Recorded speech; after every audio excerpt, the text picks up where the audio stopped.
tarde, bem-vindos a mais um Sociedade Civil. Vamos hoje falar sobre as crianças, a alimentação e de que forma é que podemos combater a obesidade, uma verdadeira epidemia silenciosa que está a alastrar, sobretudo, nas camadas mais jovens. Vamos por isso mesmo perceber que este combate à obesidade infantil pode e está a começar cada vez mais também nas escolas.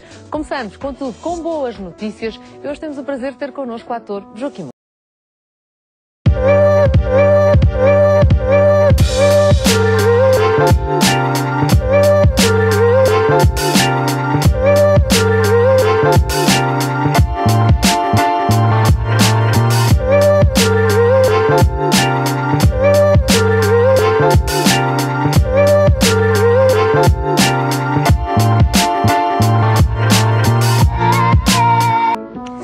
Olá, Joaquim. Olá. Obrigada por estares aqui hoje connosco. E mais uma vez eu já tive hipótese de dizer à Maria Rueff, aqui em direto, parabéns pelo o vosso Lar do Ocelar, que é uma peça extraordinária e, acima de tudo, vocês, enquanto atores que se desdobram em múltiplas personagens, estão fantásticos. Muitos parabéns. Eu acho que vocês em conjunto já funcionam muito bem noutros, e nós vemos em programas de televisão. Esta foi uma estreia. Exatamente. Nós já trabalhamos quase praticamente há 20 anos juntos, já fizemos tudo o que há para fazer em televisão, os dois.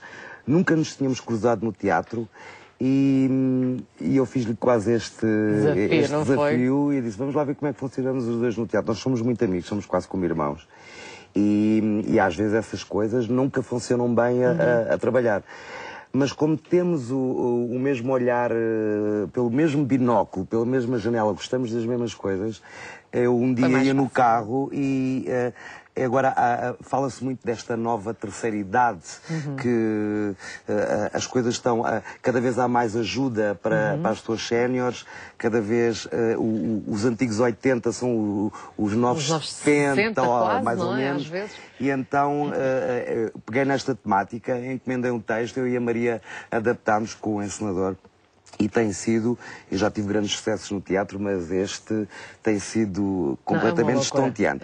Porque nós esgotamos desde o primeiro dia que estreámos os 700 lugares do Casino de Lisboa. E é maravilhoso ver aquele público a delirar, porque isto é uma estreia mundial, porque este texto nunca tinha testado. Normalmente quando nós compramos textos aos Estados Unidos, ou à Argentina, ou outra coisa qualquer, nós sabemos que o público os agarra de alguma maneira.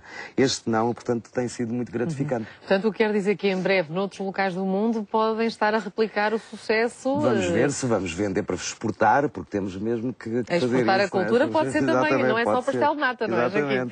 Mas olha, as vossas personagens, de facto, as principais, são duas simpáticas velhotas, que apesar de serem muito amigas, obviamente andam às turras durante quase toda a peça.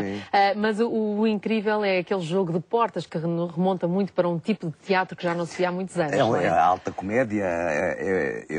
Eu quis fazer um fedô dos anos de agora e que resultasse e que as pessoas ficassem meias apardaladas com o que acontece. E nós temos mudanças, a Maria muda 25 vezes de roupa, eu mudo 23. E não é fácil, sobretudo quando passa para a protagonista. E é engraçado que as pessoas depois no final dizem, ai que giro, eu estava à espera que vocês viessem os 8 agradecer e nós somos só 2. Mas isso é uma das mágicas do teatro e a magia que fazemos com que os espectadores se divirtam. Isso é muito bom. Numa altura destas que as pessoas precisam Exatamente. Eu disse isto à Maria logo no dia da estreia, eu acho que as pessoas aderem aos espetáculos de comédia porque precisamos de nos rir, não é? Exatamente. E acho que estamos mesmo a precisar. E outra nota, para além de ter esgotado praticamente para a temporada toda, o ensaio, que é uma coisa que tu tens vindo a fazer, e eu acho isso muito, acima de tudo, o lado solidário que tu demonstras nestas estreias. Porque antigamente as estreias eram, as pré-estreias, chamemos assim, ou antes-estreias, era para a imprensa, meia dúzia de convidados. Agora vocês fazem um ensaio geral com o público e o público paga sabendo que está a fazer um donativo. Exatamente. Não é? E neste caso foi para a Casa do Artista, porque no fundo é a nossa casa. No fundo também é o lar dos artistas. Há uns anos atrás, eu quando me estreiei nesta profissão, há 20 anos, lembro-me de estar a falar, de ter uma casa para receber os artistas que não têm condições no final da vida e que deram tanto a este país e passados 20 anos essa casa está lá a funcionar muito bem e é sempre um orgulho, quase os meus ensaios gerais, o nosso esgotou logo e conseguimos dar uma boa quantia à Casa do Artista para ajudar os meus colegas que estão lá. Os seus colegas também do Lar do Ocelar, mas é fantástico e portanto não percam, ainda vai havendo bilhetes, até porque no próprio dia há sempre vamos acabar dia 25 de novembro e depois voltamos no final de dezembro, portanto até dia 25 25 de novembro, vão ver Lar do Acelar no Casino Lisboa. E depois vamos esperar pela digressão, porque eu já sei que há essa hipótese. Eu faço teatro para ir à tua terra. Se queres saber, eu... Já me disseste já uma vez, eu fiquei tão contente. Mas é assim, eu faço teatro para ir ao Porto. E estamos a negociar, se calhar, um mês à cidade do Porto. E para mim é como ir... Olha, eu acho que nem na Broadway, no West End, eu acho que era tão feliz como sou no Porto. Porque vocês, os que estão no Porto aí a ver-nos, são o público mais extraordinário. E basta aparecer qualquer coisa que eles começam logo a mandar-nos mensagens. E o Porto, venham ao Porto. Posso dizer que das noites mais felizes que tive na vida foi nos palcos da cidade do Porto. Portanto, o Lar do Acelar, brevemente em 2013, vamos aí estar e esperemos que seja um sucesso tão grande como aqui. Vai ser com certeza, porque para já, e como diz o público do Porto, não é por eu ser do Porto, é diferente, mas acarinha muito, sobretudo quando são atores como vocês dois. E muito obrigada por este Lar do Acelar. Escolheste, curiosamente, como boa notícia, o facto de Barack Obama ter sido reeleito. É uma boa notícia. Mais do que isso foi não ter ganho o Mitt Romney. É mais do que... É mais isso. Do mal ou menos. Porque nós percebemos que aquele homem era doido e que isto ia se transformar. O mundo já está como está, não é? Exatamente. Um homem que diz que devia haver janelas nos aviões para abrir. Portanto, eu não sei se ele não estava a tentar imitar assim o estado de graça, mas não correu muito mal, não? Não sei. Eu conheço os americanos, não é só Nova Iorque. Nova Iorque é o Reconcu, não tem nada a ver com o resto. O resto do país é outra coisa e há pessoas muito doidas e aquele homem tinha, pelo menos o Barack Obama, fazendo ou não fazendo, o prometeu nos 4 anos que não fez tudo, mas é uma pessoa que parece-me ser mais plausível, mais sensata. E há uma certa coerência, não é? Sim. E o nosso cãozinho lá fica... E o nosso cãozinho lá fica na Casa Branca, pelo menos temos um representante português lá. E depois uma outra boa notícia tem a ver com o facto de haver cada vez mais estudos. Aliás, nós recorrentemente olhamos para estas boas notícias ligadas à doença de Alzheimer e aparentemente a pílula que vai travar os efeitos está para breve. Que boa notícia. Olha, isto no fundo também é um bocado ligar ao que me trouxe aqui, que foi promover a peça e estar aqui um bocadinho contigo, porque o Alzheimer, eu chamo-lhe uma das novas doenças, porque há uns anos atrás nós não ouvíamos falar, as pessoas não sabiam o que é que acontecia. Também, não. É das doenças que mais me preocupa, porque como sou tão cerebral e tenho a minha cabeça é dos meus bens mais preciosos e acho que havendo esta notícia de travar esta doença ou de ajudar o processo ou o começo dela é maravilhoso. É, exatamente. Todas as notícias são boas quando seja qualquer coisa relacionada com a saúde. Gostava de estar aqui hoje contigo a dizer que foi descoberta com um medicamento para o cancro, para a SIDA. Claro. Todas essas doenças, embora hoje já sejam doenças já quase crónicas, no fundo consegue-se manter alguma qualidade de vida, não é? Era bom vir cá só para dizer isso. Olha, isso nós temos esta mania terrível de todos os dias, há 7 anos, abrirmos com boas notícias. Então. E normalmente são relacionadas, há sempre uma ou outra relacionada com saúde e temos dado muito boas notícias. E fazemos sempre questão de trazer também pessoas que estão a ter grande sucesso, porque é uma boa notícia também os palcos e os teatros continuarem esgotados. Que é sinal que nem tudo está perdido, não é, Joaquim? Não, e é sempre com um esforço muito grande. Muitos casos as pessoas têm subsídios para as coisas. O nosso único subsídio que eu tenho para pagar a todos os empregados que trabalham connosco é o público. Se o público não for, eu não tenho para pagar àquelas famílias todas que trabalham connosco, que é muita gente. Portanto, é por isso é que eu estou sempre a promover e vão ao teatro. É uma noite diferente, fica para a vida. Como os meus pais, quando eu era pequeno, me levavam e me ficou para a vida os espetáculos que vi. Portanto, é uma noite diferente e é completamente diferente de tudo o que... Nem que seja 2 a 3 vezes por ano. Vale muito a pena. Joaquim, muito obrigada. Melhor do que tomar Prozac. Sem dúvida, mais barato. Mais barato, um bilhete, não tomam Prozac e divertem-se e saem com a alma cheia. Sem dúvida, sem dúvida. E, portanto, a não perder, em Lisboa até 25 de novembro, depois um regresso, mas até 25 de novembro. E quem não puder, entretanto, o estado de graça continua também. Sempre a marcar os fins de semana com muita, muita graça. A tua, Maria, e aquela equipa maravilhosa. Também vem passando por aqui para nos dar boas notícias. Muito obrigada, Joaquim. Continuação do excelente trabalho. E nós seguimos em frente para perceber que o combate à obesidade pode, de facto, começar na escola. Tome nota dos números que começam a assustar professores, pais e os próprios alunos.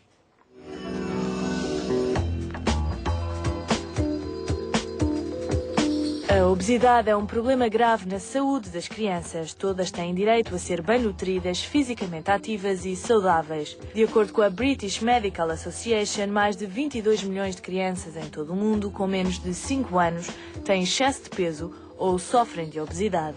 Segundo a Comissão Europeia, Portugal está entre os países europeus com o maior número de crianças afetadas por esta epidemia. 29% das crianças portuguesas entre os 2 e os 5 anos têm excesso de peso e 12,5% são obesas. Na faixa etária entre os 6 e os 8 anos, a prevalência do excesso de peso é de 32% e a da obesidade de 13,9%. Entre 2008 e 2011, desenvolveu-se o Programa de Promoção de Saúde Infantil em 5 municípios portugueses: Viana do Castelo, Fundão, Oeiras, Seixal e Montijo. Todas as escolas do primeiro ciclo de ensino básico foram convidadas a participar e 167 escolas públicas foram selecionadas. As conclusões revelam que 32,1% das crianças tinham excesso de peso e 14,3% eram obesas. Os primeiros dados revelados pelo Sistema Europeu de Vigilância Nutricional Infantil da Organização Mundial de Saúde indicam que mais de 90% das crianças portuguesas come fast food, doces e bebe refrigerantes pelo menos 4 vezes por semana. Menos de 1% das crianças bebe água todos os dias e só 2% consomem fruta fresca diariamente. Para além disso, quase 60% das crianças vão para a escola de carro e apenas 40% participam em atividades extracurriculares que envolvem atividade física. A obesidade infantil está também associada ao surgimento de outras doenças graves. Uma criança obesa tem maior probabilidade de desenvolver doenças cardiovasculares, hipertensão, diabetes, asma, doenças de fígado, apneia do sono e vários tipos de cancro. São também graves os problemas sociais e psicológicos que enfrentam estas crianças. Estão mais sujeitas a sofrer de bullying e outros tipos de discriminação, o que pode provocar consequências diretas na autoestima e no rendimento escolar. Se não receberem apoio especializado, podem sofrer ainda de depressão ou outras doenças do foro psicológico quando atingirem a idade adulta. Depois do tabaco, esta é a segunda principal causa de morte no mundo que pode ser prevenida. Com vista à resolução deste problema, o Ministério da Educação apresentou no passado dia 15 de outubro o livro Manual de Nutrição Infantil da autoria de João Breda, Ana Rito e Ana Lúcia Silva. Este material é um instrumento para pais, professores e alunos. Tem fichas de atividades do primeiro ciclo do ensino básico, com o objetivo de introduzir boas práticas de alimentação de uma maneira não só pedagógica, mas também divertida. Também com vista a reunir no mesmo local apoio psicológico e nutricional, foi inaugurado o primeiro Centro de Prevenção da Obesidade Infantil em Portugal. Este espaço destina-se a acompanhar crianças, familiares e amigos, desde o diagnóstico até ao tratamento mais adequado para cada caso, e é da responsabilidade da Associação Portuguesa contra a Obesidade Infantil.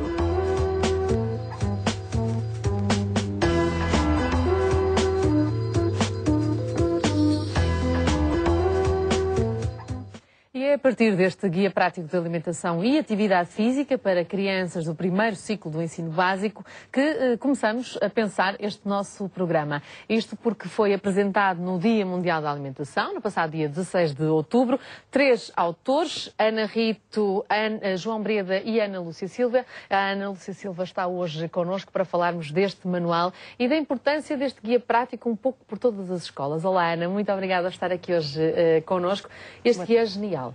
E eu digo isto não só para as escolas. Eu acho que qualquer pessoa que tenha miúdos em casa vai deliciar-se com este manual. Eu vou ao longo do programa mostrando algumas das atividades, mas é importante perceber que este livro destina-se, de facto, a que as escolas tenham mais uma ferramenta para poderem trabalhar este problema, porque não podemos agora fingir que a obesidade não chegou a Portugal. Chegou, está instalada, temos que a combater, não é? Certamente. Muito boa tarde a todos. E realmente nós criámos esse manual como uma ferramenta para que o educador, não só o professor, como também o encarregado de educação, pudesse desenvolver umas temáticas associadas ao estilo de vida e principalmente ao nível da alimentação e da boa nutrição, por forma a tentar modificar ou adotar novos comportamentos e comportamentos esses saudáveis que, de certa forma, permitisse que as crianças desenvolvessem na sua plenitude e com muito mais saúde.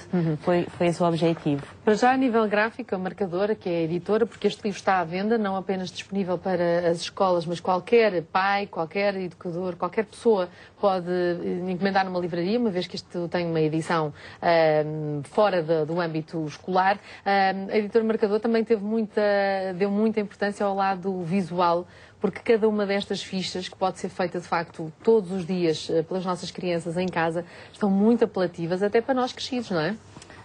Sim, podemos acabar por nos divertirmos em conjunto e é também esse o objetivo, é promovermos a saúde de uma forma divertida. No fundo, procurámos que fosse pedagógico, mas que pudesse ser desenvolvido de uma forma dinâmica e, no fundo, procurasse a diversão. Sem dúvida. É uma das muitas ferramentas que hoje em dia as escolas dispõem para combater este flagelo da obesidade infantil. Por isso mesmo decidimos convidar também a Direção-Geral da Educação. Rui Lima, muito boa tarde e obrigada por se juntar a nós. É técnico superior no Ministério da Educação e Ciência e está precisamente a trabalhar nas áreas da educação para a saúde, educação alimentar e tem sido um dos responsáveis pelas orientações para a chamada oferta alimentar em meio escolar, nomeadamente os buffets, ou os bufetes, como queira dizer, e os refeitórios. Porque é curioso que muitos pais nem sequer sabem o que é que as crianças comem durante o dia. E agora com as notícias mais recentes acerca dos pequenos almoços, que também vão ser oferecidos agora em algumas escolas, começou a pensar-se, afinal, hoje em dia a escola já tem, de facto, um peso enorme quando falamos em alimentação infantil.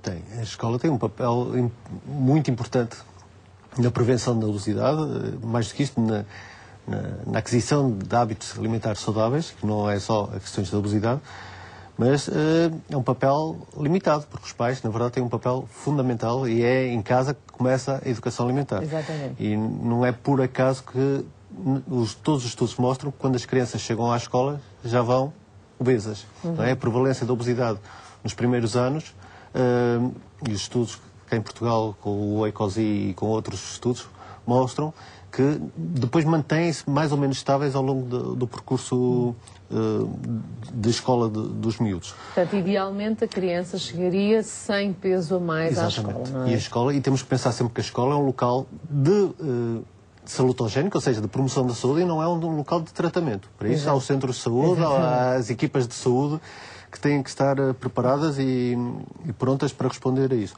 Agora, é evidente que a escola tem um papel fundamental e não é de todo possível pensarmos que o que é transmitido em sala de aula, nomeadamente nos hábitos alimentares, chega, por um lado, e por outro tem que haver sintonia com o que é oferecido, entre aspas, a oferta alimentar é meio escolar, por isso.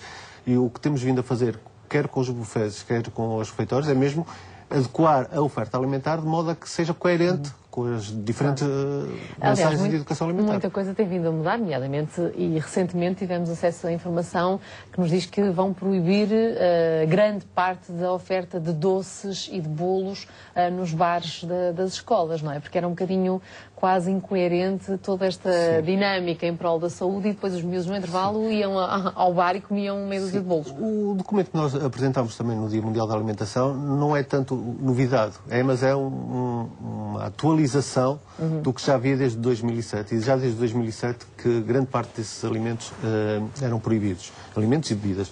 Agora, o que nós esclarecemos foi porque há, principalmente dos alimentos não embalados, por isso não tem informação nutricional, havia muitas dúvidas nas escolas, por exemplo, os casos do pastel de nata, do pastel de feijão, os croissants, etc., se podiam ou não ter. E o que nós, nesse momento, com esse documento, esclarecemos é quais os que pura e simplesmente têm que ser banidos, e são todos banidos, todos que têm mais de 250 quilocalorias, por isso qualquer palmier, qualquer folhado é proibido. E para outros, como lá está o pastel de nata, o pastel de feijão, o croissant, o milfolho, o eclair, etc., limitamos qual é o valor calórico, quer dizer, já estava das 250, mas limitamos qual é o tamanho máximo em que podem estar na escola. Portanto, há mais rigor, digamos, no que diz respeito à oferta alimentar. Mas, contudo, de facto, as crianças, se já chegam com maus hábitos alimentares à escola, o papel da escola estará mais dificultado, o que quer dizer que temos, de facto, de trabalhar logo o período, e eu diria mesmo o período da gravidez da mãe, a pensar no bem-estar das crianças. Desafiamos também a Universidade Católica Portuguesa do Porto a estar hoje connosco, através da professora e investigadora na Escola Superior de Biotecnologia desta Universidade. Ana Gomes, muito boa tarde. Obrigada por chegares mais uma vez e por estar aqui connosco no Sociedade Civil. O seu trabalho tem estado diretamente ligado também à engenharia alimentar. Fora da escola, nós temos aqui alguns profissionais que nos vão falar falar do âmbito escolar, mas fora da escola, de facto, nós temos que tentar promover estes hábitos junto dos pais. Pais que estão cada vez mais ocupados e preocupados e que, se calhar, e uma vez um pediatra disse-nos isto aqui em direto, até ao primeiro ano medem e pesam tudo o que dão ao bebê. Quantos gramas, quantos mililitros de água, de leite, até ao primeiro ano de vida. A partir do primeiro ano de vida, a criança está mais ou menos à vontade. Não sei se concorda, Ana. Talvez em termos de comportamento global, talvez até seja assim.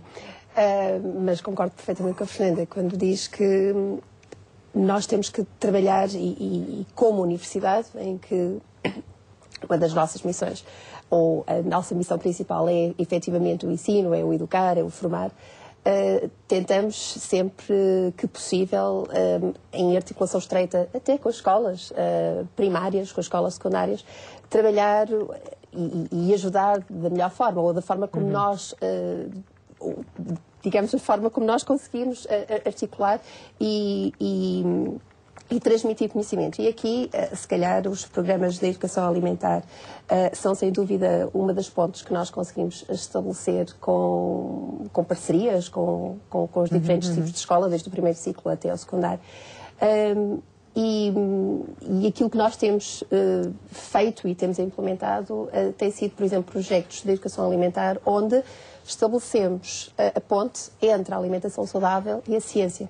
Ou seja, experimentando a ciência, ganhando também ou criando também a curiosidade, o método científico, portanto, no aluno, ele apoderar-se do conhecimento de quais são os alimentos bons, digamos assim. Ou seja, não há um alimento bom, não há um alimento mau, não é? Portanto, há a forma como nós é a forma como nós, exatamente, é precisamente, é a forma como nós a frequência com que nós o ingerimos e as quantidades com que nós, em que nós o fazemos.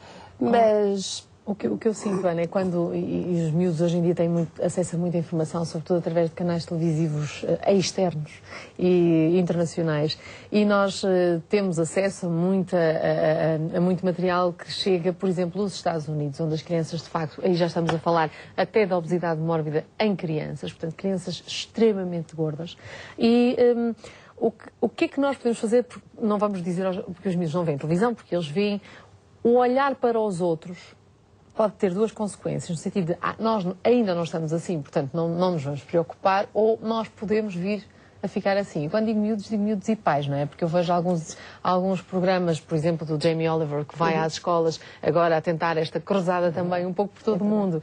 Mas quando chega às escolas americanas, a confusão que lhe faz, a quantidade de gordura que ainda usam nas escolas, eu acho que se ele chegasse a Portugal ele ficava bem impressionado, ou não? Sim, eu acho que sim.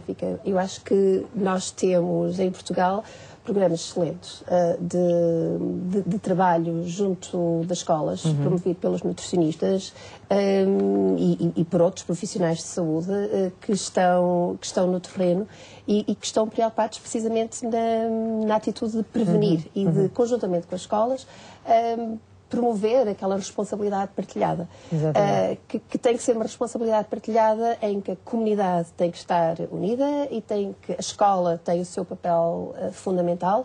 Nós, enquanto, digamos, elementos que podemos proporcionar a tal sustentação científica, porque a Fernanda falava, portanto, sobre todos os materiais que muitas das vezes chegam, esses têm que ser devidamente validados, não é? Por quem direito, por uma direção geral de ensino, pelas faculdades, pelas universidades. E depois envolver a família nisto, igualmente. Claro. Não é? A família não pode deixar de estar. Não se pode demitir. Não se pode demitir. E, aliás, de pequenino se torce o pepino. E se come o pepino, neste caso também, não é? E o papel da família também pode ser valorizado, no sentido de se sentirem integrados nesta dinâmica, porque de facto não podemos esperar que a escola faça um trabalho, depois em casa a família faça outro. E é por isso que nós desafiamos também a CONFAP, a Confederação Nacional das Associações de Pais, para estar aqui hoje connosco, através de um representante desta confederação, no Conselho Consultivo da Plataforma Nacional contra a Obesidade. Olá, Miguel Quintão, muito obrigada por se juntar a nós. Há de facto aqui muito trabalho de casa, literalmente, não é?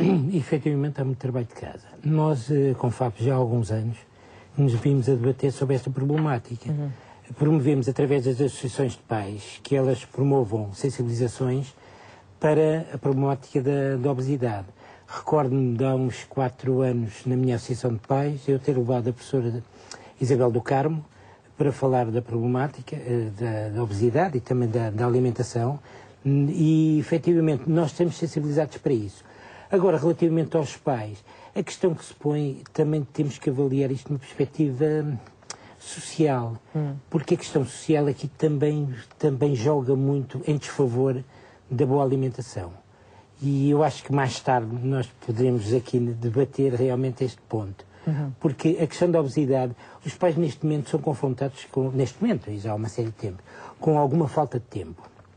E a questão da programação da alimentação, ela requer também algum tempo.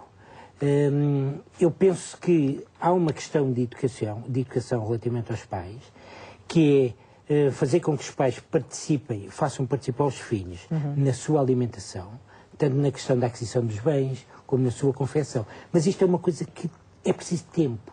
E tempo é coisa que os pais neste momento não têm. Claro. Aliás, quantas vezes nós falamos disso em relação a tantas outras temáticas e sempre que falamos do envolvimento dos miúdos na cozinha, não é? A famosa expressão brincar com a comida, no bom sentido, é de resto uma das propostas, Ana. Ou seja, e pelo menos eu acho que todos nós, se tivermos essa experiência, acreditem que funciona. Se as crianças de facto forem envolvidas desde o primeiro minuto, seja ir comprar com os pais os alimentos, seja plantar, nem que seja a tal mini horta na varanda, ou nas escolas, muitas escolas já proporcionam essa experiência. Depois vão colher e confeccionar, mais facilmente se apercebem de tudo aquilo que nós podemos depois tentar impingir num livro, não é? Isso é verdade. E algumas das propostas são envolver as crianças portanto, em todo o processo, desde a produção ao próprio manuseamento e elaboração das refeições. E sem dúvida que acaba por ser, ao se tornarem participantes ativos, também acaba por despertar alguns outros sentidos que depois motiva no próprio consumo de determinados alimentos. E acontece muitas vezes é que acabamos por todos os atores envolventes das crianças, nomeadamente os professores, os pais ou os próprios cozinheiros escolares, etc., não envolvem a criança nessas tarefas. E nós sabemos que as crianças também, se não tiverem uma participação ativa, se não conhecerem... Se forem só passivos, chega, senta e come. Se não conhecerem, também não vão demonstrar interesse sobre isso. Claro. Portanto, acaba por ser muito importante toda essa conjuntura à volta dos alimentos. E quem não se lembra das hortas pedagógicas na escola, são das tarefas mais interessantes e que boas memórias nos deixam tardiamente. Portanto, é sem dúvida uma proposta que está evidenciada no manual e a ter em consideração. Em relação à questão que tem vindo a ser falada, sobretudo desde o dia de ontem, o facto de o programa de pequenos almoços, o programa escolar de reforço alimentar, que no fundo não abrange apenas os pequenos almoços, mas o reforço alimentar em geral. Ontem falou-se muito sobre esta questão, a quantidade de alunos cujas famílias já denotam carências alimentares e que já comem também o pequeno almoço na escola. E tantas vezes demos conta aqui ao longo dos últimos anos de emissão que muitas destas crianças e jovens, que a única refeição que tinham decente era de facto na escola. Agora podemos falar em 2 refeições? Até podemos falar em mais refeições. O programa Pera, esse tal programa de reforço alimentar, é mais uma medida do Ministério da Educação. Mas nós temos vindo a adotar várias medidas. Só alguns exemplos. Portugal é o único país do mundo em que o Ministério da Educação assume por completo o programa de leite escolar. O programa de leite escolar existe em vários países, mas Portugal é o único em que o Ministério da Educação de Educação e Ciência assume por completo, paga na totalidade o leite, e a grande maioria das crianças consome o leite do primeiro ciclo de jardins de infância, consome o leite escolar. Temos também o regime de fruta escolar, também para o primeiro ciclo, que também é um reforço com o fornecimento de fruta aos alunos. E fora isso, mesmo com esse documento que foi publicado agora, que mais uma vez vem reforçar o de 2007, desde essa altura está previsto que todo e qualquer lucro do FET tenha que ser revertido ou no fornecimento de pequenos almoços ou no fornecimento de refeições intercalares a alunos carenciados e sinalizados pela escola. Por isso, nesse momento, já é uma prática corrente das escolas do segundo, terceiro ciclo e secundária fornecerem refeições aos miúdos carenciados, miúdos, adolescentes carenciados. E ainda por cima com o cartão eletrónico, nem sequer são miúdos que são que podem ser estigmatizados porque passam o cartão como qualquer outro jovem e por isso têm acesso à refeição gratuita e é de fácil acesso. Para mais, essas refeições gratuitas é evidente que estar em sintonia com o documento, por isso tem que ser alimentos a promover, tem que ser laticínios, tem que ser sandes enriquecidas, tem que ser fruta e por isso os alunos têm acesso a refeições intercalares ou pequenos almoços gratuitos. Até a nível do horário que nós prevemos e propomos é que o buffet abra antes do primeiro toque de entrada para permitir. Sabemos que o primeiro almoço, ou o pequeno almoço, deve ser sempre feito em casa, mas se não houver a possibilidade, que haja a possibilidade de quando chega à escola, antes de entrar para a primeira aula, tenha a possibilidade de ingerir essa refeição. Este material que nos trouxe e que eu vou partilhando ao longo desta nossa emissão é material que está disponível no Ministério da Educação e Ciência e também na Direção-Geral da Educação e no fundo traz aqui as tais guias, as tais orientações, tanto no que diz respeito aos processos escolares, como nos estava a dizer, mas também às alergias, que é algo que tem vindo a preocupar também muitos pais, não é? Exatamente. Nós, nos últimos tempos, deparámos com uma série de casos de miúdos com alergias e que muitas vezes o que acontecia é que os manipuladores de alimento não tinham informação. Quando são alergénios que são perfeitamente identificados, é muito fácil a escola agir. Mas há outros alergénios que estão ocultos nos alimentos e que muitas vezes as escolas e os manipuladores não sabiam identificar e por isso depois poderiam acontecer choques anafiláticos. E com esse documento, que foi também uma parceria, tal como ao outro, nós temos sempre a preocupação na Direção-Geral da Educação não trabalhar sozinhos, envolvemos outros parceiros, nomeadamente a Direção-Geral da Saúde e faculdades e universidades. E o documento das alergias é mesmo uma resposta muito prática ao que é que a escola deve ter em atenção nos casos de miúdos com alergia e como é que devem reagir perante essas situações. Portanto, esta é um à parte, mas é também para dar conta da diversidade de material que está ao dispor das escolas. Contudo, Ana, esta questão, e voltando à questão da obesidade, é claro que já existem programas de intervenção precoce na prevenção da obesidade.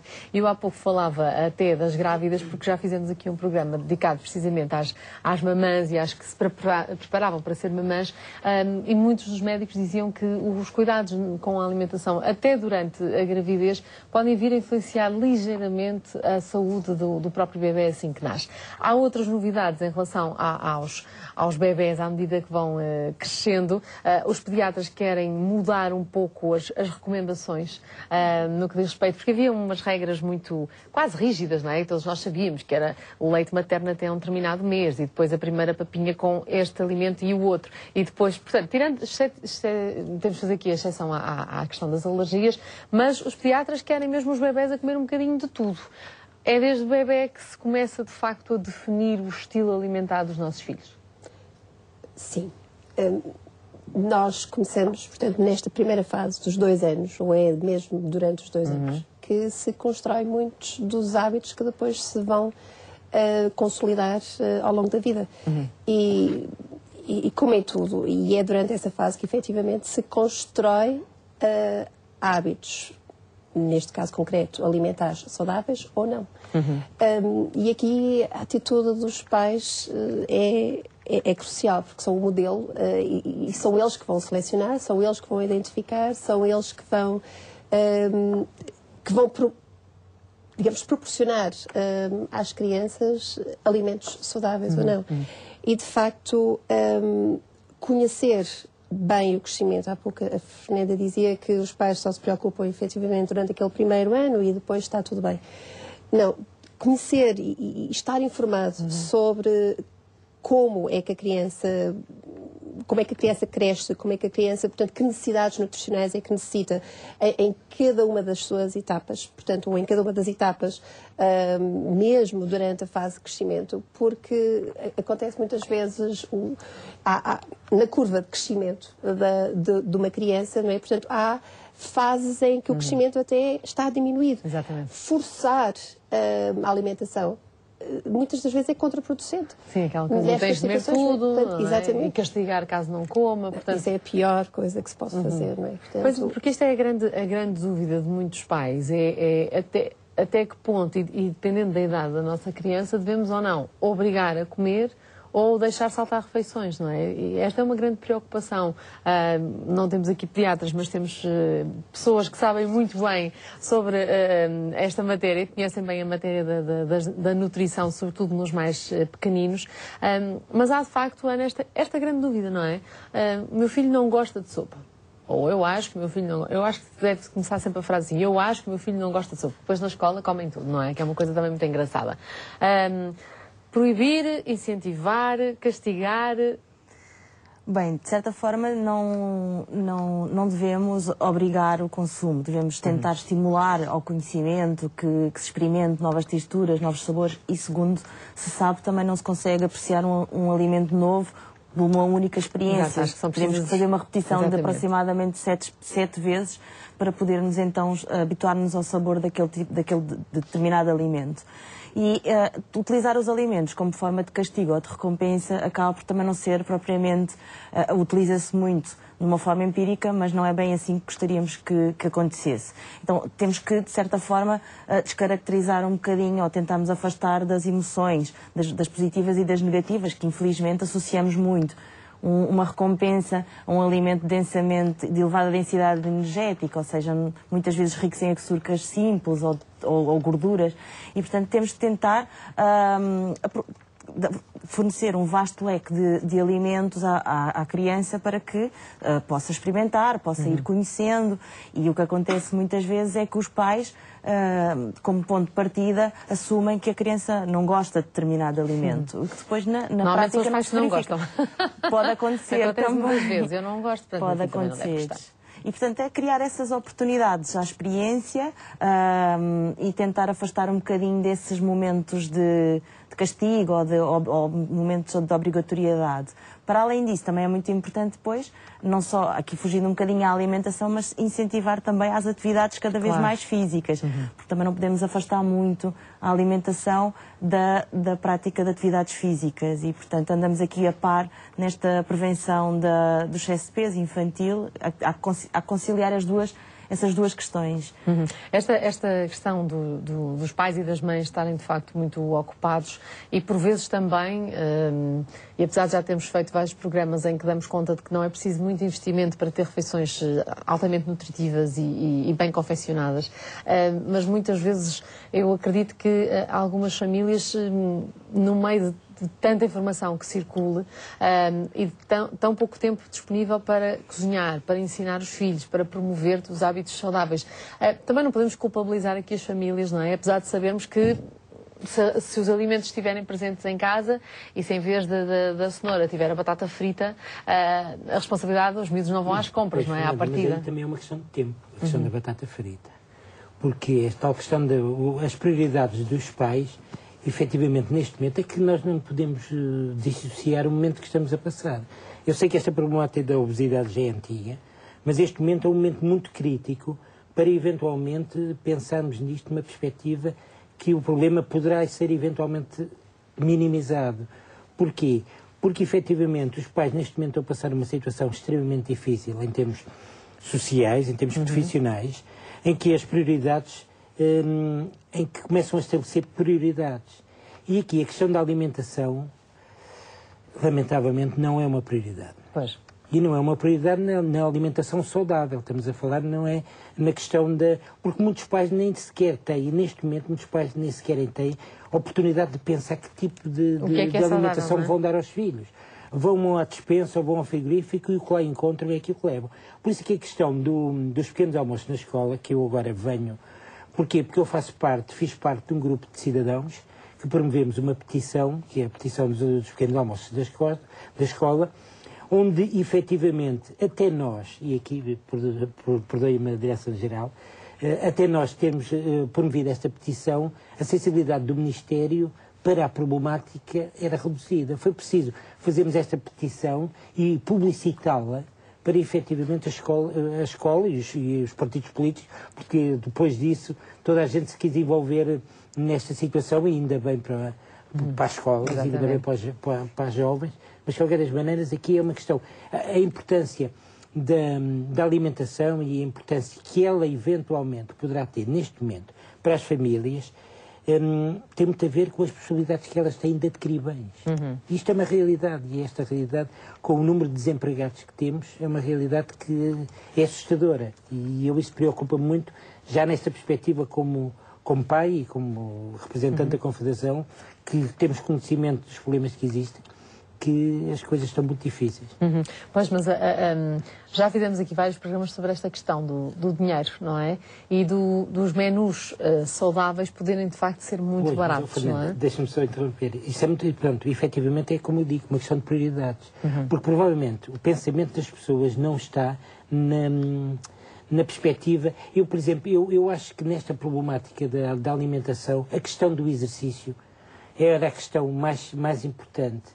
E é a questão importante a este nível, porque o stress que as pessoas perdem ao fazer exercício, aquela meia hora, aquela hora que se está a fazer exercício, parece que as coisas modificam completamente. E eu penso que o problema aqui deve estar incidir mais, o problema não, a resolução, a minimização do problema na questão do exercício físico. E a criatividade dos pais conseguirem sensibilizar os filhos para o exercício físico. A minha pergunta, Miguel, é se os pais não têm tempo para se preocupar com a alimentação, se terão tempo para se preocupar com essa atividade física, não é? Eu penso que aqui sou capaz de ter. Eu sou capaz de ter por este facto. Mas isto aqui tem que haver uma conjugação, que a própria escola poderia também ajudar na educação dentro desta área. Porque, efetivamente, os pais... Eu ainda há bocado estava a falar com o Rui, e estava a explicar que eu, desde março, deixei de fazer exercício porque eu fazia sozinho. E, entretanto, e comecei a incomodar um bocado mais relativamente a isto.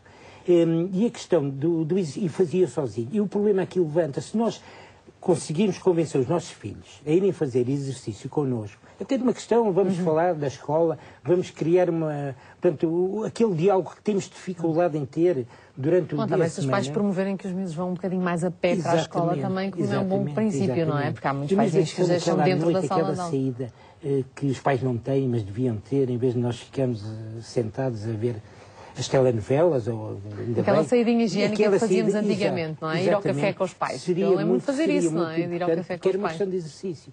E eu acho que o exercício aqui é o ponto fundamental desta problemática. Aliás, na plataforma da obesidade, os elementos que relevavam mais este facto eram as pessoas de educação física, porque é óbvio, porque a educação física é muito importante, o exercício físico é muito importante para a questão da obesidade.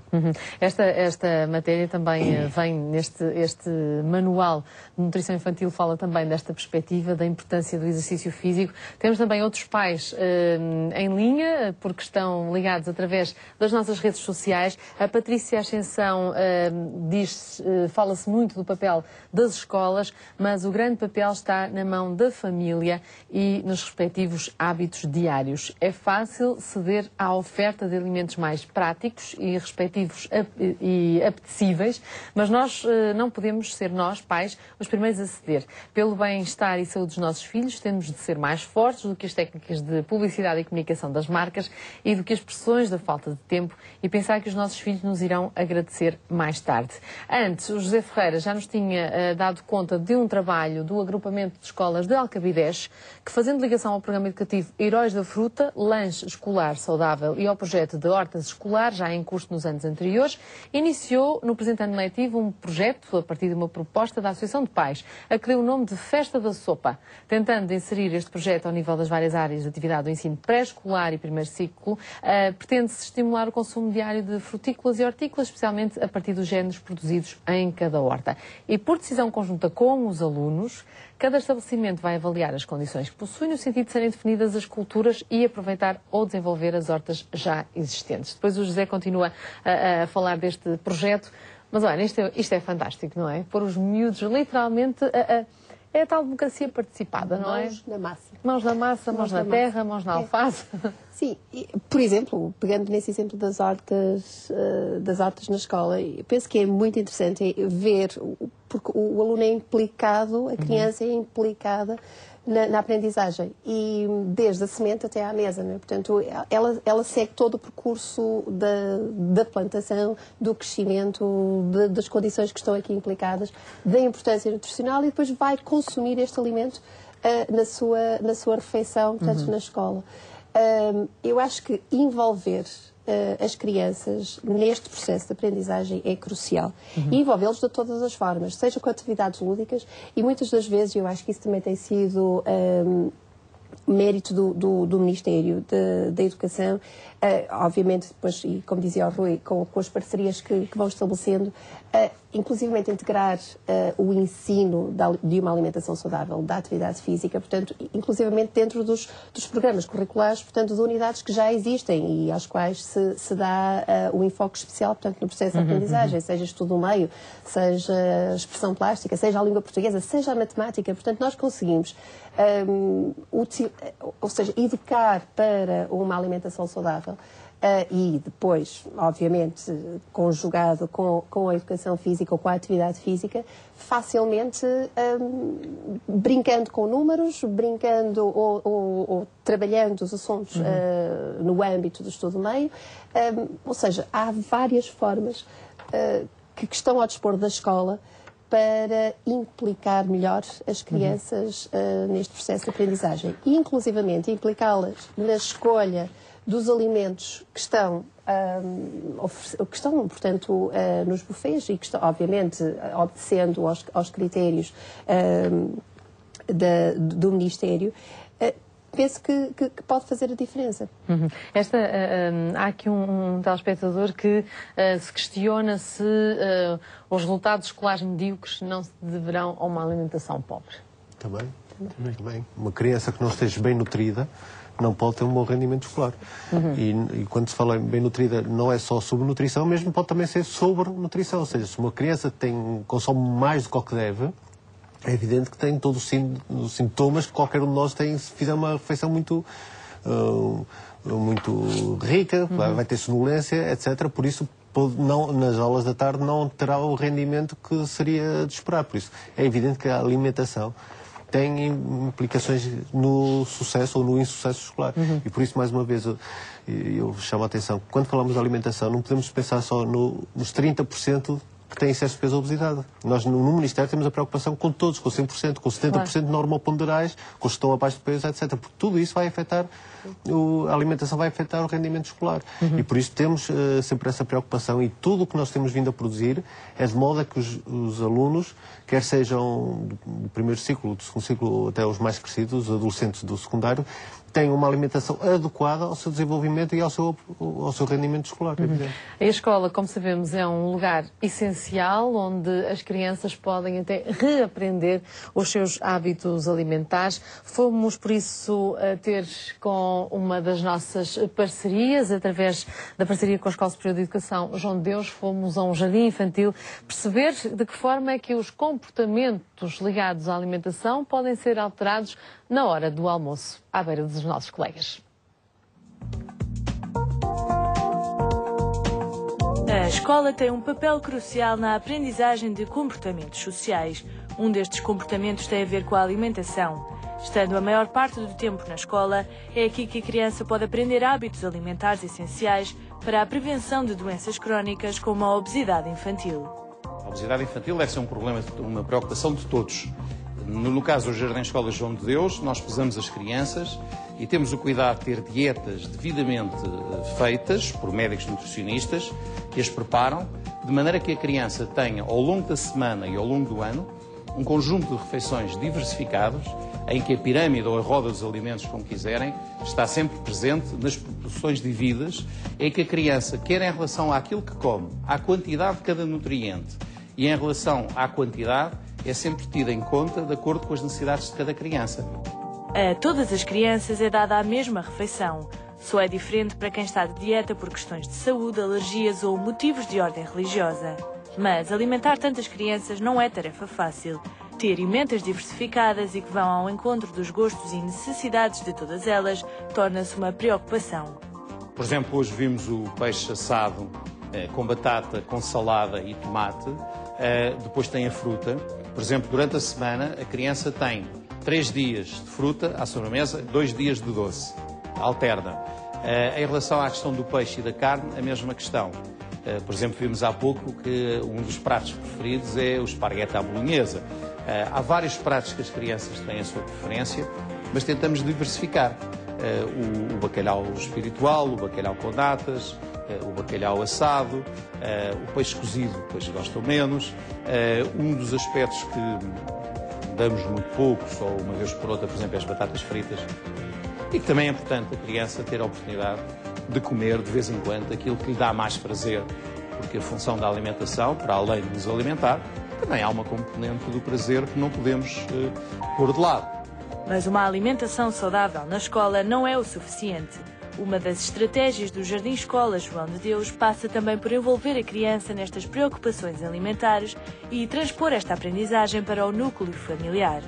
A própria questão da criança, e temos isto desde 1911, que é a horta pedagógica, a que as crianças plantam e tratam os seus alimentos, e dá gosto de ver comerem as alfaces, os tomates que eles próprios plantaram, os morangos, porque esses têm outro gosto.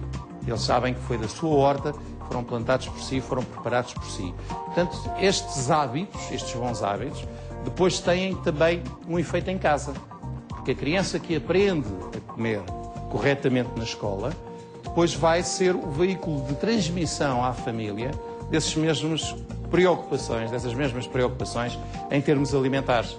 E é por isso é que a escola tem um papel decisivo na educação das crianças, mas também da família. A escola sozinha não consegue fazer o trabalho todo.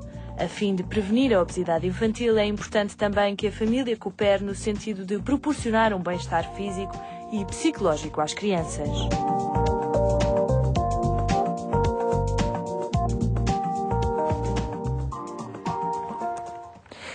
Muitos telespectadores, pais e professores também em direto connosco, através também das nossas redes sociais. O caso de muitos professores, no caso de Educação Física, e, por exemplo, a Carmo Remelha dizer-nos que tem cada vez mais alunos obesos, mesmo quando vão já para o 5º ano de escolaridade, ou seja, já passaram a antiga escola primária, não é? Penso que muito antes da criança iniciar a sua escolaridade, há hábitos alimentares que devem ser adquiridos no seio da família. A educação alimentar deve criar alicerces no seio familiar. E também os hábitos, não é? Mexa-se pela sua saúde, porque de facto, hoje, entre os nossos parceiros, poderíamos ter, mas desta vez não temos, ninguém ligado à questão diretamente da atividade física. Contudo, a Ana Lúcia também tem vindo a fazer investigação nesta área e não podemos nunca dissociar, porque sabemos que mesmo que tenhamos uma alimentação fabulosamente saudável, fantástica a nível de nutrição, uma vez o professor Pada disse uma coisa curiosa, que posso vir a ter mais problemas com uma magricela que não se mexa do que com uma gordinha que se mexa um bocadinho. E é verdade. Ele disse esta frase e eu nunca mais me esqueci. Quer a atividade física, quer a alimentação, são 2 aspectos fundamentais na promoção da saúde. E, portanto, sabemos que quer a alimentação, quer a atividade física, estes 2 fatores entram na nossa balança energética. E, portanto, se nós fizermos más escolhas alimentares, supostamente vamos ingerir uma maior quantidade calórica e depois também não gastarmos, então acaba por haver esse desequilíbrio, promovendo o ganho de peso.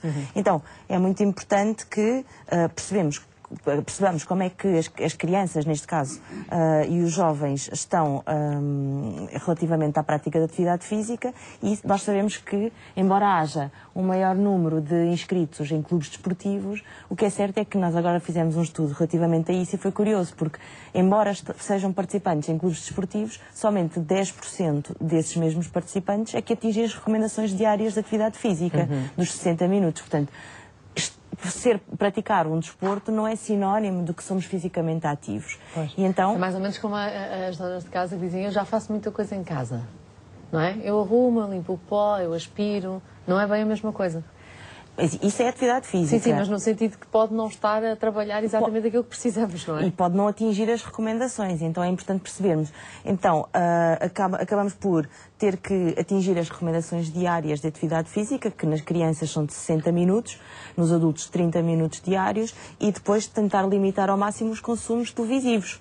E tentando não ultrapassar as 2 horas diárias, que claro, também acontece. Também não pode haver vigorexes. E depois, sim, a alimentação convém também ser cuidada. Não? Nós temos estado aqui a falar mais ou menos dos principais atores, portanto, os alunos, as escolas, os professores, os pais, mas há também um programa de promoção da saúde infantil em municípios, portanto, o chamado MUNSI, que também foi apresentado no Dia da Alimentação, o que quer dizer que os próprios municípios também podem ter aqui um papel primordial na defesa dos seus municípios também, não é? Sim, nós tentamos associar esta promoção da saúde infanto-juvenil com as autarquias, ou seja, com o poder decisivo local. E nós acreditamos que é uma forma, e aliás existem evidências científicas de que os resultados são muito positivos, né, ao nível da prevenção do excesso de peso infantil. Então surgiu o projeto MUNSI, que é o projeto Municípios de Saúde Infantil, e que cada autarquia poderá associar-se a este mesmo programa, da qual tem um apoio científico internacional da rede EPOD, e que já tem o seu site, portanto poderão consultá-lo através do www.mun-si.com e portanto têm todas as informações de como associar-se a nós e que tem uma duração de a cada ano, tentando adaptar às necessidades, fazendo uma avaliação da situação real, do estado nutricional infantil-juvenil e posteriormente desenvolver atividades que vão ao encontro dessas mesmas necessidades locais. Eu tenho muitos pais e professores a falar do leite escolar com chocolate. Existe? Existe leite escolar com cacau.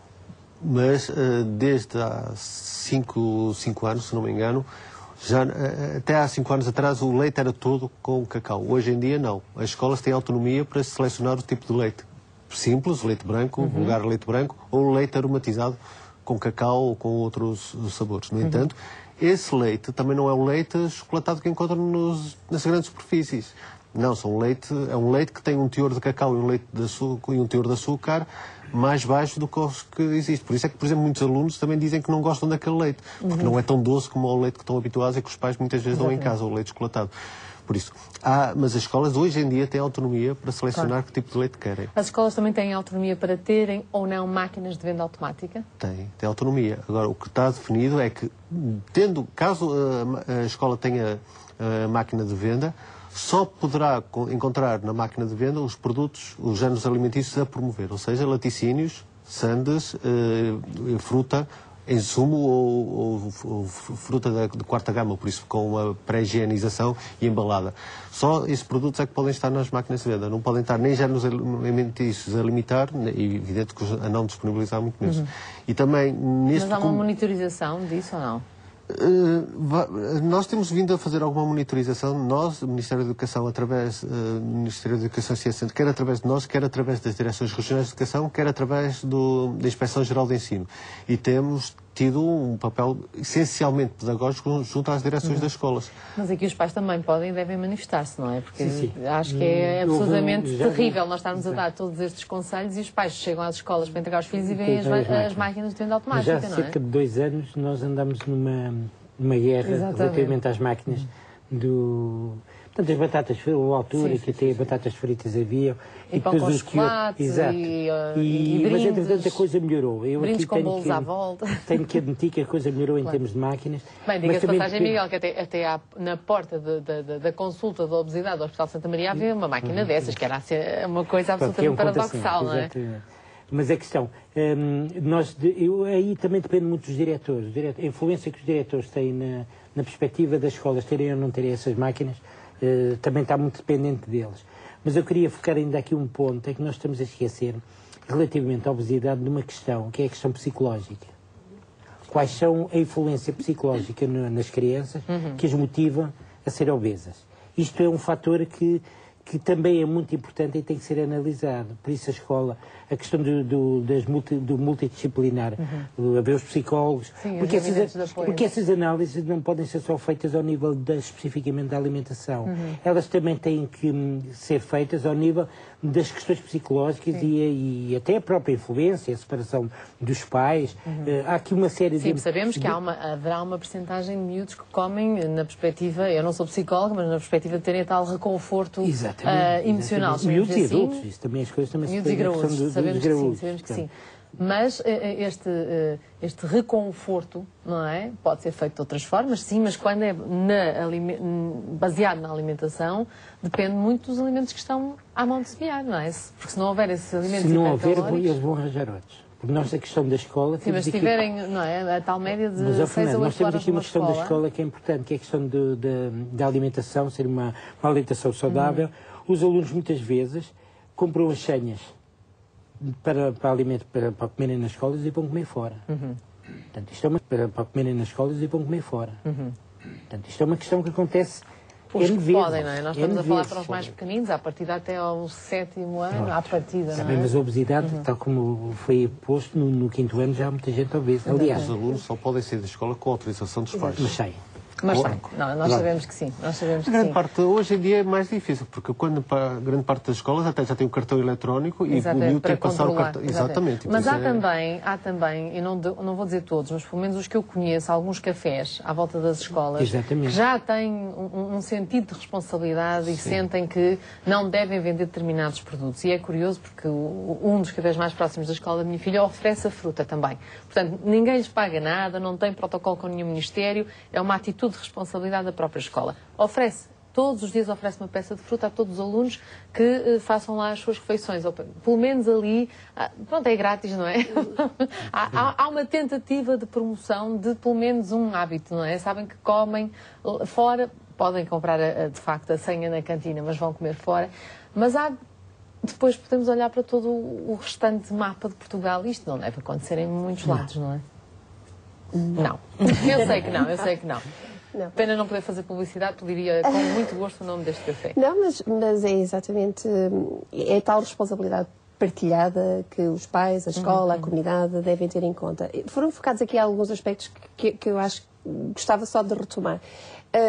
A questão que o Miguel referiu do gabinete, no fundo, portanto, a psicóloga, a equipa multidisciplinar, com a enfermeira, com o nutricionista, com a psicóloga. Eu acho que isso é muito importante existir na escola e cada vez mais isso está a ser promovido, portanto, e ele já tem a sua equipa de promoção para a saúde, porque aí é uma possibilidade excelente. Nós temos que pensar que a escola, efetivamente, é uma arma muito interessante para combater a obesidade. Porquê? Porque se nós pensarmos, as nossas crianças, os nossos jovens, ocupam um terço, sensivelmente, mais ou menos, mais coisa, menos coisa, entre 6 a 8 horas que passam na escola. Na escola, claro. Portanto, agora, sem dúvida que os pais não se podem, por esse motivo, os pais não se podem demitir das suas responsabilidades e a comunidade igualmente não. Mas, focando aquele aspecto do gabinete, é possível, e fazendo uma avaliação dos seus alunos, conjuntamente com parceiros ou não, ter esta ligação com as autarquias, ter esta ligação com os centros de saúde, ser possível sinalizar precocemente uma criança e depois poder acompanhar ou poder, no fundo, direcionar essa criança para apoio mais particularizado e mais específico, é crucial. E os pais sentirem que a escola se preocupa também com os seus filhos nesse sentido. Obviamente que depois aqui há riscos, não é? Portanto, mandar para casa a criança sinalizada, isso depois pode ser, não é? A forma como depois é feita.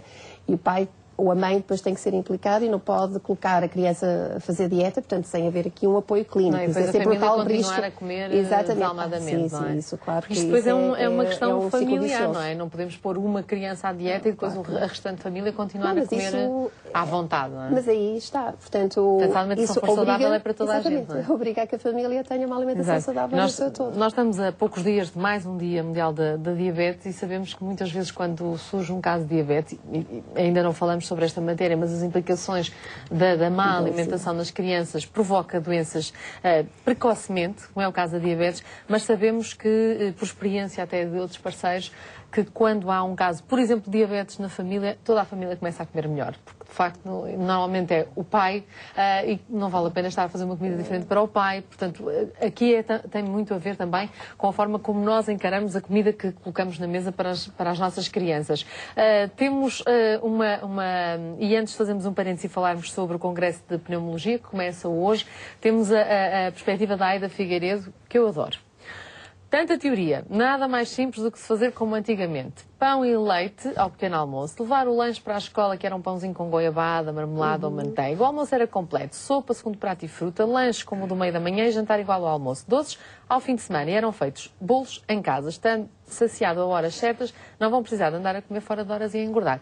Aida, eu acho que, não sei qual é a sua formação, se não é a avó, é a mãe certamente, porque de facto é isto. Nada como voltar ao antigamente, que afinal não é assim tão antigo quanto isso, e se calhar esta limitação económica por parte de muitas famílias vai impedir os tais bolinhos e os tais presentes mascarados de bolinhos que tantas vezes iam para as escolas. Como dizia, vamos voltar à nossa conversa, mas para já fazemos um parênteses para conversar com Jorge Cruz, o coordenador da Unidade do Pulmão do Centro Clínico da Fundação Champalimau, está hoje connosco para nos falar sobre este 28º Congresso de Pneumologia que começa hoje e decorre até ao próximo domingo em Troia. Vamos conhecer as novidades, alguns dos temas a abordar durante este fim de semana prolongado e também uma novidade, uma consulta de prevenção ativa e gratuita.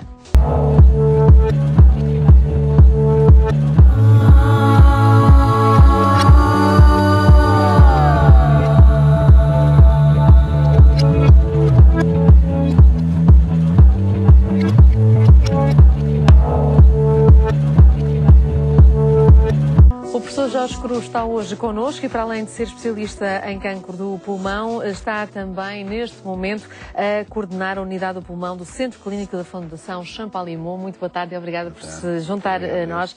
Há várias novidades. Para já, mais um Congresso Internacional de Pneumologia, muitos temas. É claro que vamos passar o vosso site ao longo desta nossa conversa para que as pessoas possam saber todo o programa, porque são, de facto, muitos temas a abordar. Mas acho que a grande novidade é esta consulta, este protocolo que vai ser assinado com a Sociedade Portuguesa de Pneumologia. É verdade. Nós, na Fundação Portuguesa, na Fundação Champalimau e no Centro Clínico Champalimau, na Unidade do Pulmão e as outras unidades, naturalmente, procuramos que a nossa atividade esteja intimamente ligada com as outras organizações hospitalares e clínicas. Isso é absolutamente fundamental. Achámos que seria de maior interesse, e a propósito de um tema que nos interessa muito, que é o diagnóstico precoce do cancro do pulmão, fazer este protocolo com a Sociedade Portuguesa de Pneumologia, que aceitou fazê-lo e que eu acho que irá ser muito interessante e muito produtivo. Nós, realmente, em relação ao cancro do pulmão, temos uma norma que é absolutamente essencial, que é fundamental que o diagnóstico seja feito precocemente. Porque o cancro do pulmão, apenas, na altura do diagnóstico, apenas 15 a 20% dos casos, e eu julgo que em Portugal será menos de 15% dos casos, quando é feito o diagnóstico, têm condições de ser operados. Isto é, a maioria dos cancros já estão avançados, com resultados muito pobres, como sabemos. Mas quando o diagnóstico é feito ainda no estadio 1A, eu explico, quando é só apenas um nódulo completamente localizado, chegamos a ter sobrevidas de 90% aos 10 anos. Quer dizer que a maioria dos doentes vão morrer de outra coisa qualquer e não do cancro do pulmão. Daí nós acharmos absolutamente fundamental a prevenção. E achamos que este protocolo com a Sociedade Portuguesa de Pneumologia irá potenciar ainda mais esta capacidade que nós estamos a implementar de fazer o diagnóstico precoce com ataque de baixa intensidade, e esta foi a razão porque procurámos fazer isso, e achamos que este protocolo vai ser muito interessante, poderá alargar o número de doentes a quem podemos fazer. Sem dúvida, e é claro que as dúvidas vão começar a surgir. Quem é que vai ter acesso a esta consulta de prevenção ativa e gratuita? Serão os médicos que encaminharão para a Fundação? A parte gratuita, eu não é, quer dizer, não sei como é que surgiu essa informação. É a informação que eu tenho, mas pode não estar a 100%... Não, mas não é caro, porque a Fundação tem como objetivo, até porque não é como Fundação não tem objetivos lucrativos, claro. E, portanto, será mais barato do que seria em qualquer outra instituição privada. Portanto, não é gratuito. E quem deve ir? Bem, há um grupo que deve mesmo ir, que são os chamados doentes de alto risco, que são os grandes fumadores. Normalmente está definido à volta de doentes com mais de 55 anos que fumaram durante um período de 20 anos, 2 maços de cigarros por dia, ou um período de 30 anos, um maço de cigarros. Isto está mais ou menos bem definido, mas não vale a pena que digas, mas é essencialmente isto, que é nesses que foi provado cientificamente que diminui, o diagnóstico precoce diminui a mortalidade em 20%, que é significativo em pessoas de alto risco. Naturalmente que estamos também abertos a fazer o diagnóstico precoce a outros fumadores, onde nós não conseguimos ainda provar, mas aí nós não consideramos em termos científicos, não podemos fazer porque não temos provas, mas é evidente que se as pessoas desejarem fazer, desde que seja visto pelos nossos pneumologistas e seja consultado por eles e se veja que deverá ter indicação, falemos também. Claro. Até porque há um aspecto que é muito importante, é que cada vez é maior o número de doentes que têm cancro de pulmão que nunca fumaram. Os chamados fumadores passivos, no fundo. Não só. Pessoas que os fumadores passivos, que nós não temos a noção de quantos é que são realmente. Agora vamos começar a ter mais, porque o facto de a proibição do consumo ou de fumar nos espaços fechados vai nos ajudar muito nesse sentido. Podemos até talvez fazer depois uma comparação e termos uma noção clara, mas todos estamos convencidos, embora não tenhamos provas científicas, mas na nossa prática clínica vemos pessoas que realmente, por conviverem com grandes fumadores, acabaram de ter cancro do pulmão, mas existem pessoas que nunca tiveram esse tipo de risco, que nunca fumaram e têm cancro de pulmão, e cada vez é mais elevado. Nos países ocidentais anda à volta de entre 10% a 15%, mas, por exemplo, na Ásia, nas mulheres chega a atingir os 40%. Há certamente outros fatores. Claro. Fatores ambientais, por exemplo, julga-se nas mulheres na Ásia terá a ver com o tipo de combustível que usam para cozinhar, mas há também fatores hereditários e genéticos. Portanto, como é, aliás, em todos os cancros. Não é? Sem dúvida. Nós, aliás, estamos a preparar um programa para antecipar o Dia Mundial do Não Fumadores, já na próxima semana. Portanto, tenho a certeza absoluta que voltaremos a este e a outros temas, nomeadamente a preocupação crescente com as patologias relacionadas com o pulmão, que eu acredito que muitas delas vão estar em destaque neste grande congresso, um congresso internacional que reúne especialistas um pouco de todo lado, não é? E por isso sei que deve estar de partida para este congresso, não é verdade? Porque começa hoje. E muito obrigada por ter tirado um tempo antes da sua agenda tão preenchida em relação a este congresso de pneumologia para estar connosco. Muito obrigado, é um prazer. Muito obrigada. Professor Jorge Cruz, coordenador da Unidade do Pulmão do Centro Clínico da Fundação Champalimau, hoje connosco a falar sobre este protocolo e antecedendo também um pouco o 28º Congresso de Pneumologia. Nós por aqui seguimos em frente com a agenda dos nossos parceiros. Já sabe que diariamente são mais de 120 as instituições que contribuem para uma agenda cheia de eventos onde pode participar.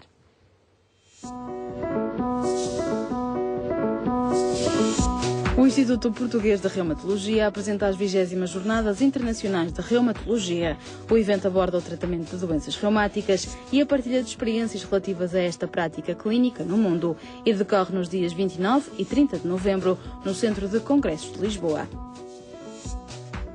O Museu de Serralves promove uma exposição dedicada ao escultor português Zulmiro de Carvalho, com obras e desenhos de 1980 a 2012.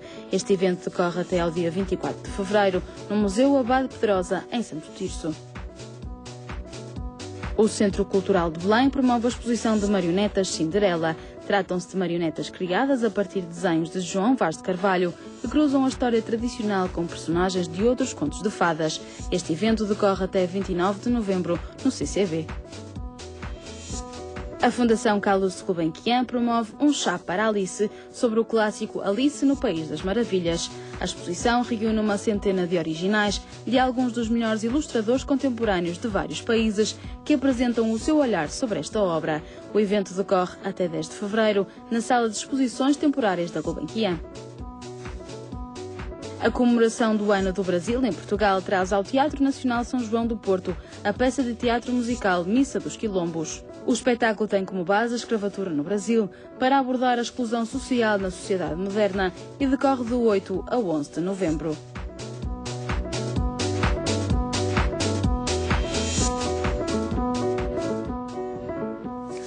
Ainda uma nota de agenda que reúne vários parceiros da sociedade civil. O livro Cardeal Dom Henrique, obra impressa da autoria de João Alves Dias, foi apresentado esta semana na Biblioteca Nacional de Portugal pelo presidente do Centro Nacional de Cultura, Guilherme de Oliveira Martins. A apresentação decorreu no passado dia 5 de novembro e nós estivemos lá. O Centro de Estudos Históricos da Universidade Nova de Lisboa assinalou os 500 anos do nascimento do Cardeal Dom Henrique, com o lançamento da obra Cardeal Dom Henrique, obra impressa, da autoria de João Alves Dias.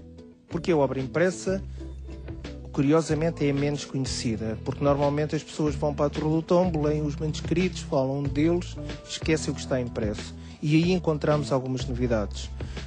Nomeadamente umas meditações sobre a oração do Pai Nosso que tinham sido catalogadas como sendo de Frei Luís de Granada e que são do Cardeal Dom Henrique, e encontrou-se também legislação avulsa que não era referenciada, assim como muita outra documentação relacionada com as diferentes fases da sua vida.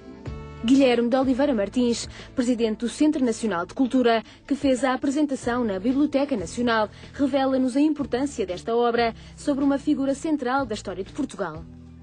Esta obra do Dr. João Alves Dias é uma obra extraordinariamente importante, não apenas pelo elenco muito exaustivo que faz das obras que diretamente têm a ver com o Cardeal Rei, mas porque nos revela alguns elementos novos que não eram conhecidos.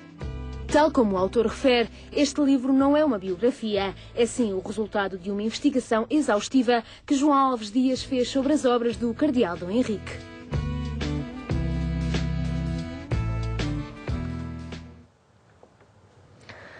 Mais uma nota também, quem estiver interessado em participar num jantar que vai decorrer no próximo dia 20 de novembro no Jardim Botânico da Ajuda, um jantar de angariação de fundos a favor do Centro Dr. João dos Santos, mais conhecido como Casa da Praia. Como sabe, as crianças que recorrem a esta instituição apresentam problemas de ordem emocional que se traduzem geralmente no bloqueio da sua capacidade de comunicar, imaginar, pensar ou agir constantemente, que não lhes permite então enfrentar as exigências escolares. Por isso mesmo, e neste momento, a Casa da Praia está a angariar fundos, um jantar com animação musical. Todos aqueles que queiram inscrever-se podem fazê-lo até ao dia de hoje. O jantar decorre no dia 20. Aqui fica então esta nota de agenda, se quiser tomar parte e participar neste jantar de angariação de fundos da Casa da Praia, para que continuem o trabalho que têm vindo a fazer desde 1975. Voltamos ao nosso tema principal de hoje, já que estamos a falar de um jantar. Muitas famílias também preocupadas com esta perspectiva de já temos o pequeno almoço tratado, o almoço também, pelo menos a maior parte das crianças que chegam à escola ficam com este lado da alimentação mais tranquilo em relação àquilo que os pais têm em relação às expectativas também da escola. Muitos pais preocupados com, mas afinal a comida da escola não era má. É curioso, porque eu acho que se criou este mito, não é? E muitas das escolas, as próprias cantinas, o próprio espaço físico tem vindo a tornar-se mais dinâmico, mais interessante, mais bonito. Inclusive, houve uma parceria muito curiosa com marcas de tintas, com programas de televisão que transformaram as escolas, não é? Creio que mudei a escola também, mudei a cantina da escola. Não, tem havido uma aposta muito grande de escolas no reforço da participação dos alunos no refeitório. De uma maneira geral, eu posso dizer e desafio, que é um desafio que é para a escola, que é para os pais, é os pais irem à escola, na verdade, marcarem um almoço e irem lá almoçar para terem uma ideia do que é o almoço na escola. Muitos pais não têm a ideia, primeiro que tudo, todos os almoços são comparticipados pelo Ministério da Educação. Não é só para os alunos subsidiados. Todos os almoços são comparticipados. E só numa escola é que os alunos pagaram 1,46 €, que é o preço máximo, com um aluno, por isso que não tenha qualquer tipo de apoio paga, tem direito a um prato de sopa de legumes, um prato de carne ou peixe, em dias alternados, tem um fornecedor glucídico, tem hortícolas no mínimo de 3 variedades, crus e cozinhados, tem fruta obrigatoriamente, e há pouco eu achei piada que o diretor de João de Deus falou que tem 3 dias de fruta e 2 de doce. Nós mesmo prevemos um dia, por semana, um dia de doce ou um dia de sobremesa láctea, mas nunca a substituir a fruta. A fruta tem que estar sempre presente. E água. E por isso os alunos podem fazer uma refeição equilibrada, saudável, segura, num espaço que nós também, nisto é que temos de trabalhar também com as escolas, a tornar o espaço mais apelativo. Então, apoiamos projetos como, por exemplo, o Projeto 100%, e há outras escolas que têm feito um trabalho brilhante. Nós temos andado pelas escolas e, por exemplo, eu só vou dar um ou dois exemplos. A escola de Valpassos, tivemos lá na semana passada, e tem um refeitório que é um mimo, que é extremamente aliciante, todo feito com aproveitamento e renovação do espaço, e que é um espaço extremamente agradável, e os alunos vão lá com gosto.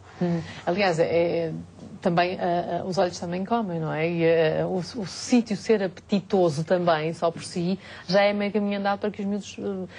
eu acho que muitas vezes a ideia é sempre o querer não ir à cantina, porque os crescidos não vão à cantina, não é? Portanto, também há aqui o outro patamar, de facto não temos aqui nenhum pedagogo ou psicólogo para nos falar sobre também o que é que significa poder sair da escola, não é? Para ir almoçar fora, não é? Tem muita graça esta outra perspectiva, não é? Há, sem dúvida, um conjunto de fatores aqui implicados, mas eu acho que esta questão do espaço é crucial. E há muitos estudos que demonstram precisamente isso, porque se nós tivermos ali um espaço acolhedor, um espaço que não é barulhento, um espaço que, se a escola conseguir promover um espaço onde não vão criar, onde não se criam filas gigantes, não dá tempo, portanto, intermináveis. Precisamente, é? Se criar o tal espaço, portanto, a orientação do intervalo, ou conseguir controlar e articular entre as diferentes turmas e os diferentes anos, de modo a que nunca haja essa fila, porque essa fila, sem dúvida, psicologicamente é uma barreira. E faz com que, mais facilmente, não vou colocar-me naquela fila, eu vou lá fora. Exato. Depois, se tivermos a parceria lá fora, como a Fernanda há pouco dizia, que efetivamente, portanto, consiga ter a disponibilidade de alimentos ou uma oferta alimentar, portanto, saudável, ainda conseguimos contrabalançar as coisas. Mas sem dúvida que o espaço, portanto, com ambiente ameno, sem barulho, sem as filas, é sem dúvida o espaço ideal para integrar as crianças, inclusivamente é um espaço de partilha, é um espaço de convívio. O facto de ter os pais ou ter os professores também portanto, a fazerem as refeições no mesmo local, penso que muitas das vezes é também pode ser um elemento agregador para os mais novos, pode ser um elemento que afaste para os mais velhos, mas criar algumas estratégias para envolver esses jovens, portanto, nesse espaço, penso que faz toda a diferença e vai fazer com que eles... Claro, mudem um bocadinho os seus Também hábitos, nós, os pais, temos de mudar esta percepção, porque se calhar no nosso tempo as cantinas eram horríveis, convenhamos, não é? Isto há 30, 40 anos não era propriamente o sítio mais fixe. As cantinas continuam a ser horríveis. Há muita escola que, vamos falar, por exemplo, do Liceu Camões, as coisas estão muito más. Portanto, e desde que pararam as obras da Parque Escolar, então as coisas não melhoraram nada. Pois. Portanto, não nos podemos esquecer que o país não é só a questão não é só Valpassos ou escolas isoladas. A realidade das escolas, os ambientes são muito pouco apelativos ao que quer que seja. Portanto, este fator também é um fator a considerar, porque quando nós falamos no aproveitamento por via da má alimentação, também não nos podemos esquecer que o aproveitamento também está muito condicionado ao próprio ambiente em que o aluno está, onde ele está enquadrado a alimentação, está enquadrado a sala de aula e todos os outros ambientes. Portanto, aqui, tal como a Olga disse, é verdade, efetivamente o ambiente é extremamente importante. e o ambiente contribui muito para a prevenção de uma série de problemas. Estas medidas, e muitas mães e pais estão a partilhar que continuam a preparar os lanches e até o reforço de pequeno almoço, portanto, as merendinhas que nós levávamos, não é? Eu lembro da minha mãe me preparar a merenda, portanto, e há muitos pais e mães que não dão dinheiro para evitar a utilização de algumas das máquinas que ainda, mesmo assim, algumas escolas ainda têm, estão aqui pais a dar-nos esse feedback, ainda têm bolachas e chocolates e bolos, e, portanto, para evitar, cortam literalmente o mal pela raiz, não há moedas para as máquinas e o lanchinho é preparado em casa, até pelos próprios, não é? Pelas próprias crianças. Há, de facto, e voltamos à questão do tempo, do investir um bocadinho, mas a pensar que não vamos ter crianças, e esta frase pode parecer muito cruel, mas já está a acontecer, não vamos ter crianças a morrer antes dos pais. Porque isto provoca outras doenças. Vamos ter miúdos que aos 14, 15 anos têm problemas físicos porque não aguentam o seu peso, têm diabetes, têm problemas cardiovasculares. E claramente, isto são estudos horríveis. Eu quando me dei conta desta frase fiquei muito chocada. Nenhum pai gosta de ouvir esta frase. O seu filho pode morrer antes de si porque está a alimentá-lo mal. Se pensarmos isto, eu acho que ninguém vai dizer que não tem tempo para tratar da comida dos filhos, não é? É verdade, até porque a obesidade faz parte de um conjunto de doenças metabólicas designadas das doenças não transmissíveis que afetam maioritariamente os países desenvolvidos. E o que é certo é que 2/3 das principais mortes no mundo se devem às doenças não transmissíveis. Então, a obesidade, sendo uma dessas doenças, muitas vezes também se associa a um outro conjunto de doenças, designadamente a diabetes ou as doenças cardiovasculares, etc. E, portanto, quando surge um problema, surge um conjunto de problemas. E não só na idade adulta, que este tipo de doenças eram características da idade adulta, como começam a surgir cada vez mais cedo. Então temos aqui um problema muito sério entre mãos, que é, efetivamente, prevenirmos o aparecimento desse conjunto de doenças. E falando nas merendas, que é curioso que sabemos que estamos a viver tempos de crise e tempos economicamente complicados. E esses mesmos tempos complicados acabam por também fazer nós todos mudarmos um bocadinho. Sem Aquilo dúvida. que se verifica hoje em dia é que muitos dos empregados, muitos dos adultos, levam já a sua marmita para o local de trabalho. Marmitas, Portanto, não é? por que não começarmos também, não voltarmos um bocadinho atrás no tempo e começarmos a levar os ditos lanches, as ditas marmitas, neste caso para as crianças, para a escola. E de certa forma, acho que sim, que é de valorizar todo esse esforço que os pais têm feito atualmente. Há mais de 100 receitas cheias de saúde e imaginação, da autoria de Carla Rico e Maria Antónia Peças. Crescer para cima pode parecer uma redundância, mas nós não queremos que as crianças cresçam para os lados. E por isso fica aqui a sugestão também de leitura por parte da Ana Gomes. Muito obrigada por terem participado nesta nossa emissão. Nós temos ainda um destaque para a semana que vai decorrer de 3 a 11 de dezembro, a Semana Regional da Pessoa com Necessidades Especiais. Esta semana surge com o objetivo de envolver e sensibilizar todos aqueles que lutam por um futuro melhor para a população com necessidades especiais. E por isso mesmo, nesta semana, que só decorre em dezembro, e começa com o Dia Internacional da Pessoa com Deficiência, vão decorrer diversas iniciativas e uma delas é este concurso. O concurso termina já na próxima segunda-feira, por isso ainda tem um fim de semana para criar uma história sobre a mascote Lucy. Esta mascote é a mascote desta semana regional e quem criar uma história à volta da Lucy pode concorrer a melhor história original, dirigida a todos os cidadãos, individual ou coletivamente, e todas as entidades públicas e nacionais. As melhores histórias têm de ser, então, as histórias todas a concurso devem ser entregues até ao próximo dia 12 de novembro e depois vão estar todas a concurso, avaliadas por um júri e com os resultados a serem divulgados depois no dia 23 de novembro. Fica aqui esta última nota de agenda antes de um fim de semana que eu espero que seja fantástico. Na próxima segunda-feira vamos perceber porque é que os alunos mais populares nas escolas têm normalmente mais facilidade em arranjar um bom emprego. Vamos perceber porquê. Tudo isto numa segunda-feira que aparece logo a seguir a um domingo de São Martinho. Não se esqueça, coma boas castanhas, de preferência portuguesas, e beba pouco vinho. Bom fim de semana, até segunda.